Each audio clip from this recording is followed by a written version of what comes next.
Hey, what's going on, guys? Welcome to the channel. I'm Ben. This is my 2018 Suzuki DR650, and today we are going to install some grip studs on this bike since we finally have a good winter season for some dual sport riding. So these are the grip studs that I'm going to be using, and huge thanks to Grip Studs, or maybe partial thanks to Grip Studs. I actually convinced them long before they had an affiliate program to send them to me at a discounted price so I could show them to you guys on YouTube and still continue to be able to pay the bills. These are relatively expensive, but they are, I think, probably one of the best products out on the market, although I have not tested any of the competitors, and I really should do that at some point, and I will try to get to that. But for now, we're just going to get these installed. And if you guys were watching a couple winters ago, you saw me testing these on a TW200 and a KLR650.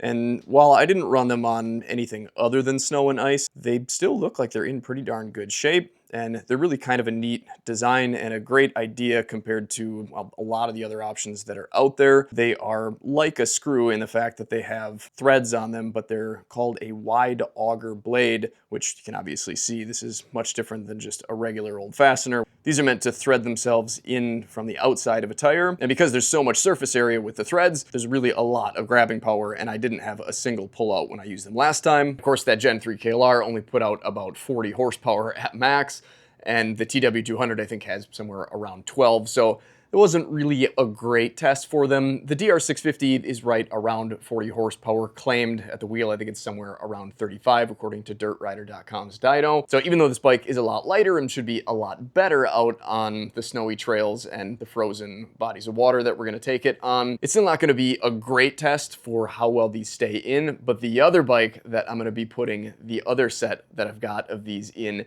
is going to be a great test, and I'm honestly a little bit nervous about that one. And if you guys watch the channel on a regular basis, you probably know which bike I'm talking about. If you don't, you'll just have to stick around and find out. We'll get these installed on this bike first. Both machines that'll be installing these on are going to have the Tusk D Sport tires, which Rocky Mountain sent me to test out, although I suppose this set actually came on this bike when I traded my Gen 3 KLR for it. But in any case, if you're interested in these tires, I do have reviews on them. I have been finding out that there are some better options like a Pirelli MT21 for the front, but even though they're not the best option out there, I did find that they worked pretty well for at least getting these installed, because you need to pick a set that's going to have enough traction for you for whatever type of conditions you're running in. These are only going to get you traction if you're able to get down through the snow, so you want a head that sticks off enough to actually get you that traction. But the thing is, they're sold in sort of a proportional way that the section that sticks out of the tire can only be so big compared to the section that goes into the tire. So in other words, if you want a lot of traction, you need a tire that's going to have a fairly tall lug. If we look at the packaging here, it's got the stud dimensions. We've got the prominence, which is the part that sticks out on the top, 5.4 millimeters. So they're going to stick out from the tread a little bit less than 1/4 of an inch. And the penetration, or the amount that they need to go into the tread, is 12 millimeters, or just under 1/2 inch. And these, I think, should fit down just on the sort of unworn portion of this, since these were a little bit uneven. I think they tell you that the tread depth can actually be a little bit less than the penetration, because of course there is a bit of thickness in the tire body. But of course, you always want to err on the side of caution with that, since you definitely don't want that going into your tube. And similar to the prominence, when it comes to the amount of these that you're going to put in a tire, the more the better. And essentially what I've got here is 4 packages of 150 studs.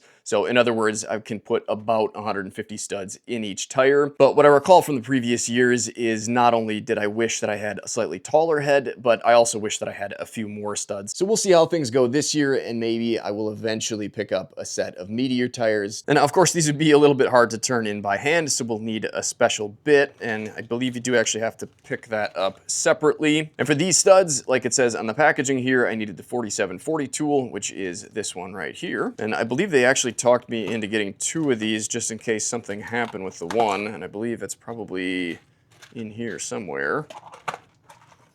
Aha, there we are.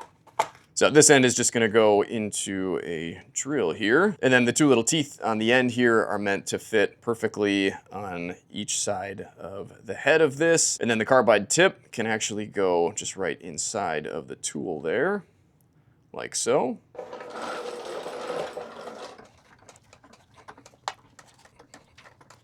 And now I'm sure you could get this job done without a motorcycle jack, but I would highly recommend picking one of these up if you're somebody that owns a dual sport motorcycle. It makes things like chain maintenance so much easier and go so much quicker. And I basically always stick one of my bikes up on a stand if I'm doing any sort of work on it. It's just nice to have it in an upright position, and it's something that I would not want to go without. So if you guys are interested, I'll drop some affiliate links down below that help the channel out. So now ideally for the maximum amount of traction, we would want 1 grip stud in each of these lugs. But since we've got 5 lugs here and 4 lugs here, and this pattern repeats 24 times around the perimeter of the tire, that would mean we would need 216 grip studs for just the front wheel here. So obviously that would get pretty expensive fairly quickly. And I'm hoping that just like when I rode the KLR, I can kind of just skip a few and it should still work fairly well. But of course, like I said, more is always going to be better. As you can maybe see here by the pen marks that I've made here, what we're going to do is stick 3 in there and then 2 here,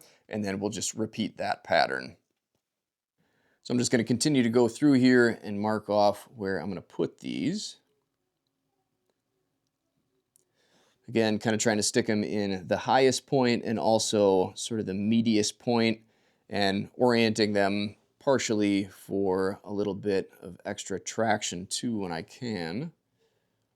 Now that I think about it, I really should have gone through and brushed this all off because we don't want to force any of the debris that the tires picked up here into the tread. Whoops. And now I wiped all my marks off. Excellent.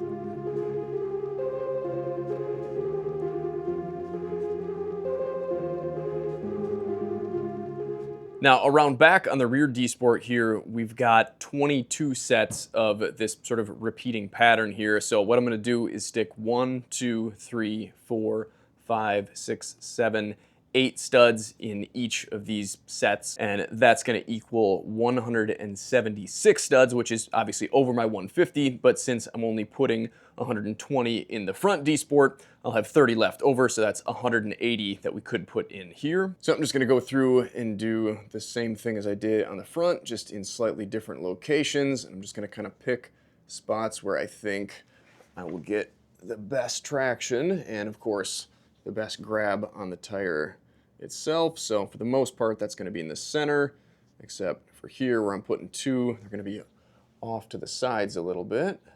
These on the sides should give me a bit of extra traction when I'm leaning the bike over. You might be able to skip this step in the process, but I think it should make placing them to go hopefully a little bit quicker. I don't know if it'll be enough of a time-saving measure that it'll actually make sense, but that's why we're giving it a try.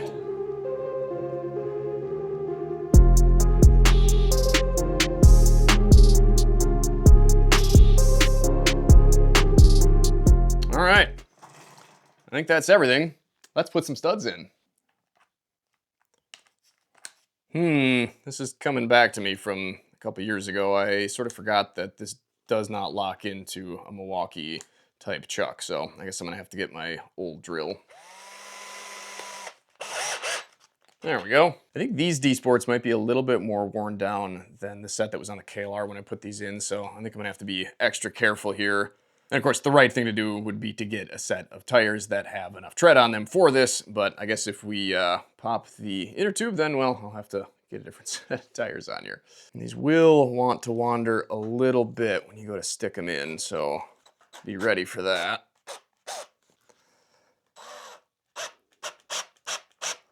Adding a little bit of pressure helps.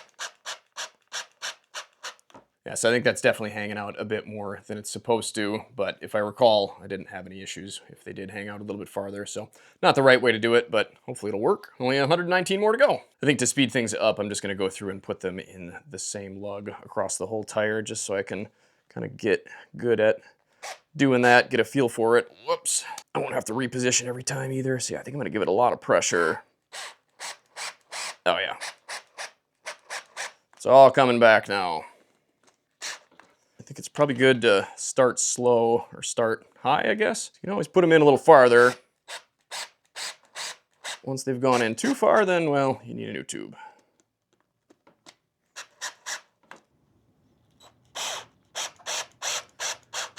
Definitely want a drill that's got a good brake on it too. You don't want to be letting it just run wild. Gotta say, it is a little bit exciting to see these go in again. I'm pretty pumped to get out and get some snow on these bikes.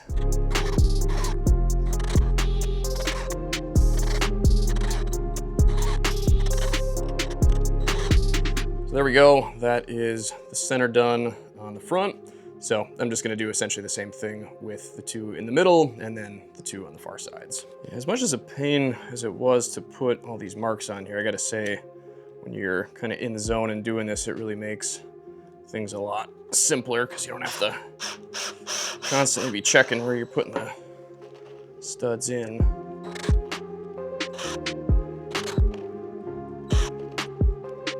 And now when it comes time to remove these, it's actually even simpler than installing them because they just come out really easy. You are still left with a small hole here, and I'm not 100% sure. I'm certainly not an expert on any of this, but if you're in a place where you're gonna need to take your bike in and have it inspected to get some sort of sticker, you might wanna look into whether this is gonna be an issue. In my opinion, this isn't gonna affect anything, but of course that's a very unprofessional opinion. Always use your own discretion. Don't rely on my knowledge to keep you safe. That's your job. And I suppose the other thing that is worth mentioning is that these I think a lot of areas are probably not going to be allowed on the road. And I believe that is the case here in Wisconsin. So this is going to be an off-road only bike for now, which is fine with me because I don't plan on taking this out on all the salt and ice we've got on the roads.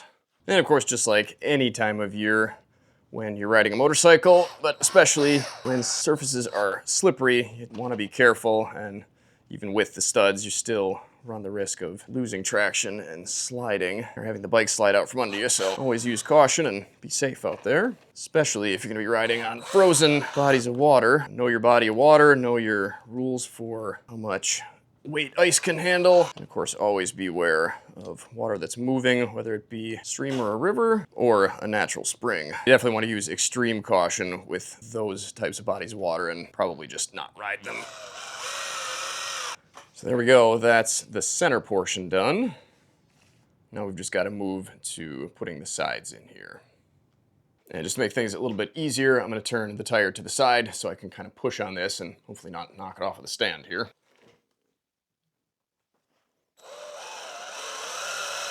If you guys can't tell, I'm giving myself a little bit of back pressure here with the wheel so I don't knock the bike off. There we are. Well, that's looking pretty mean. I do have a few left over from the front, but of course we're going to be using those for the back. So grab another box here, move to the rear.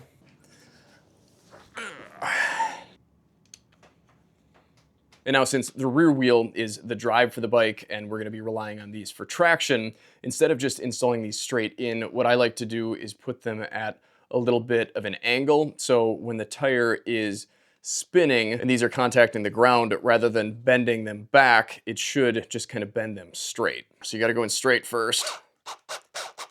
And then once you've got it in, then you add your angle. And these, since I've got a little bit more meat on the back here, and because this is going to be, again, the driving force for the bike, I'm going to put them in a little bit deeper than the front.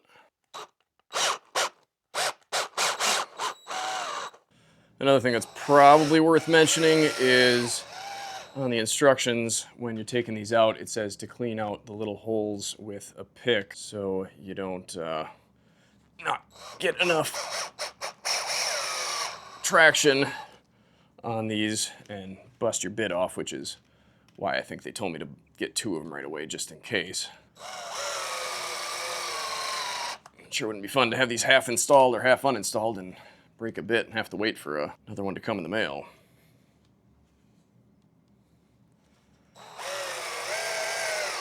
Well, there we go. We've got our center done, so now we'll have traction when the bike is upright, but of course we need to add some to the side lugs here, so when we lean the bike over, we don't just lose it. It looks like we've still got quite a few in here, so it seems like I did my math right. And finding what works best is to get sort of a side view when you're putting these in. Oh, come on.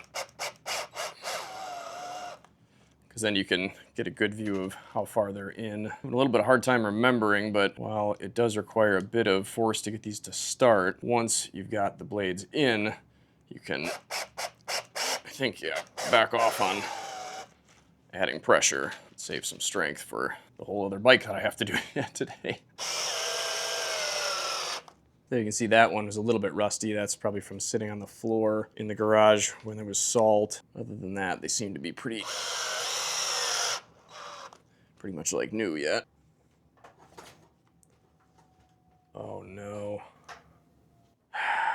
That's a problem. They are contacting the inside of the swing arm here. So I'm gonna have to figure out where I'm gonna put these. Maybe I'll just pull these out and only run these. Yeah, it's definitely just those that hang out really far. Well, I guess maybe I'll be able to put some more in the front then, eh? There we go, last one. I suppose that's why after you put even just one in, you should really give the tire a spin to make sure that it's not gonna contact anything in there. Seems better. So yeah, I think what I'm gonna do then is just leave these in. We'll leave these 2 out, and I'll just redistribute the other ones probably on the front. I don't know that it's worth pulling the rest of these out. I suppose I've got them pretty far to the side, but I am gonna try to cheat them off to the side as far as possible now that I'm not gonna have that extra bit of traction there. So I think that was the last one. So we are all gripped up on the back here. So of course it would be really nice to have some all the way on the sides here, but I think this should work well enough. I guess we'll find out. That's a pretty decent lean, so hopefully it's enough. And again, on the upside, that of course means that we've got all of these extra studs that I can put on the front, so we should get some good traction there. So we shouldn't have to worry about any obstructions on the side here. It seems like they do get a little bit close to the fork boots, but not enough that I think it's gonna be a problem. Of course, we do want to keep an eye on our suspension travel and make sure there's nothing up there. I guess unless it grabs the fender. Definitely something to keep in mind when you're picking out a length. And of course, the location that you're putting them in. I think, what do we have left here? There's 48 total lines, 2 per line. And I don't think I've got 96 left in here, but I guess I'll take a look. 2, 3, 4, 5, 6, 7, 4, 45, 46, 47, 48, somewhere around 50. So that means I can put 1 in each row, or I suppose somewhere around 2 every other row. So where do we want them? On the sides or in the center? Now, I suppose worst case scenario, if I don't like how this looks, we can pull them back out and move them. Might as well get to work though. Well, that looks like some pretty good coverage. It would certainly be nice to have all those lugs covered, but I'm pretty happy with that. I think that should do a pretty good job. Of course, we won't know until we go out and test it, and we'll link that video to this one if you guys want to check that out when we go out and test these. Of course, I've still got a whole other bike to get these installed on, another 300 or so, which definitely takes a while. Of course, filming makes it take even longer, but we'll get the DR off the lift here. Hopefully I don't scratch my or tear my Rocky Mountain rug up in the process, and then I'll get the other bike in here. We'll get these other 2 packages installed, and then I'll show you guys the results. Well, we've got 3 empty containers and 1 partially empty one, and we've got some more D-Sports all filled up with grip studs. Ended up doing the same basic pattern that I did on the DR650. Hopefully that's enough traction for us. And we're certainly gonna need it because we are testing these on the Husqvarna 701 Enduro. This bike makes around 60 some horsepower. Back in 2016, they made a little bit less than the newer ones, but it makes plenty enough power to get the front wheel up in the air or to spin the back. So these grip studs are really gonna be getting put to the test, and I think we should be pretty well set. I've got them pretty sunk in on the rear here. This is a fresh D-Sport, and they did go in here a little bit easier. I think the D-Sports on the DR are a little bit older and a little bit harder, which just sort of happens with rubber after a while. So they were a bit easier to install. I did not make marks with a pen on these. I just sort of did it from memory, and I think I did screw up just once.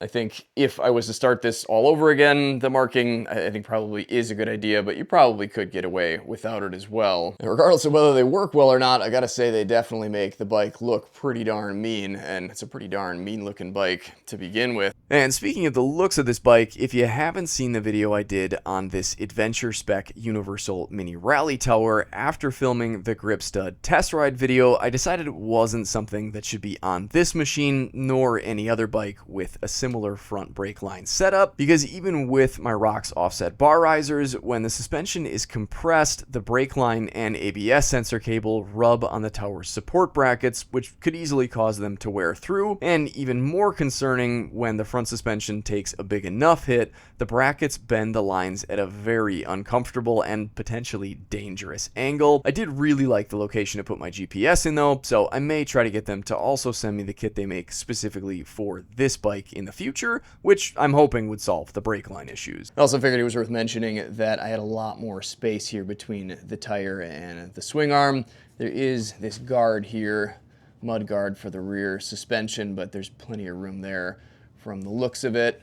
I guess that could bounce around a little bit, so we'll have to keep an eye on that and see if that gets tore up at all, but it seems like there's plenty of room back there. And up front here, I don't think we should really have any interference either. One thing that I am going to be interested to see though is if we do have any sort of issues when the suspension collapses, because if you guys are unfamiliar with my 701 Enduro here, it's much lower than a stock bike would be. The previous owner that I purchased it from had a professional suspension shop lower it, I think like 2¼ or 2½ inches. So now instead of the seat height being somewhere around 37 inches off the ground, it's more like 34½ or 34¾ which for me at 5'10" with a 31-inch inseam is much, much better. But even beyond that, it makes the bike handle a lot better just because the center of gravity is so much lower. That does, of course, mean that the ground clearance is reduced a bit, and I suppose I probably have bumped the Van Ash Motorsports skid plate that they sent me a while back on obstacles once in a while, but it really hasn't been an issue for me, and I would much rather have it lowered and handle so much nicer than have it way high up, unruly, and be able to clear logs that I'm not trying to hop anyway. So I don't know about you guys, but I'm really not a fan of the stock square mirrors on the DR650. They really don't stick out very far, which is nice because when you tip the bike over, they're sucked in a little bit, so they're not gonna be caught on things as easily or bent up as easily, but that makes it pretty hard to see anything other than your elbows. And well, I think we could definitely get something on here that would look and perform much better, or at least I hope so anyways. So let's get these off of here and get the new mirrors that you guys that watch the channel probably already know about. So if you guys missed the video, I'll put a link for it, and I would definitely check that out before you purchase any of these. And if you watch it, you'll know exactly why. I think these were either the most expensive or the second most expensive out of all of the sets that I bought. And, well, I guess we'll spoil it a little bit. They're very, very similar, almost seemingly identical, other than maybe one small difference, even though they ranged in price everywhere from like just under 30 bucks all the way up to 50. And my plan was to test them all and compare them, but seeing as they're all basically seeming the same, I don't think there's going to be a whole lot of difference in performance, but I guess we won't know until we get them on the bike, so let's get them on the bike. Usually bikes look cool without mirrors. This kind of looks like a sad puppy dog. Reminds me of my German Shepherd when she thinks she's in trouble. She rarely ever is. It's usually my Husky that's in trouble. So I snugged this down and then just sort of use the traction that it gets on the little rubber ball in here to thread this part down as tight as I could get it to there. And we'll just take the tool and set the locking nut here.